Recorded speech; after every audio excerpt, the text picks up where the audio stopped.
In the late 1800s, the United States was a nation on the rise. Its economic power symbolized by its railroads, bridges, and soaring skyscrapers. The backbone of this growth came from the supply of cheap and plentiful steel, as well as the relentless drive of a Scottish-American steel titan named Andrew Carnegie.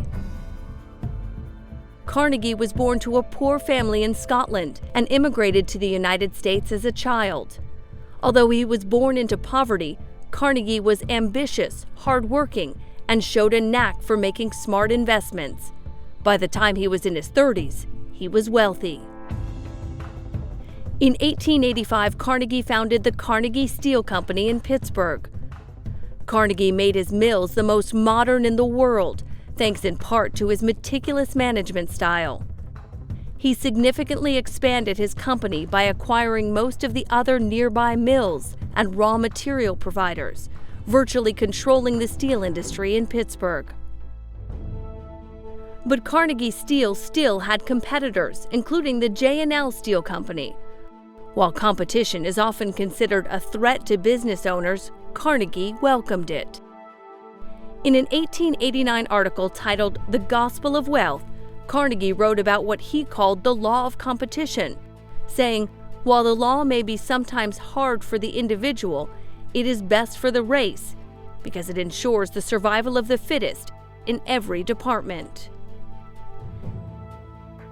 Impressed by Carnegie's ability to make a profit, banker J.P. Morgan bought Carnegie Steel in 1901 for $480 million, or about $13.5 billion in today's dollars. By merging Carnegie Steel with two other major steel companies, Morgan created a monopoly called U.S. Steel. The monopoly controlled close to 70% of the steel market in its first year. Through its size and production efficiency, U.S. Steel came to exemplify something economists call the economies of scale, whereby a company can lower its average costs of production by spreading its fixed costs over a larger amount of output. As Carnegie himself wrote, "Watch the costs, and the profits will take care of themselves." After 1901, Andrew Carnegie dedicated the remainder of his life to philanthropy and giving away his vast personal fortune. He founded Carnegie Mellon University in Pittsburgh, Carnegie Hall in New York City, and performed many other charitable deeds. Besides his philanthropy and business brilliance, Carnegie also epitomizes the American dream, with his rags-to-riches story of an impoverished immigrant who went on to become one of the wealthiest people in the country.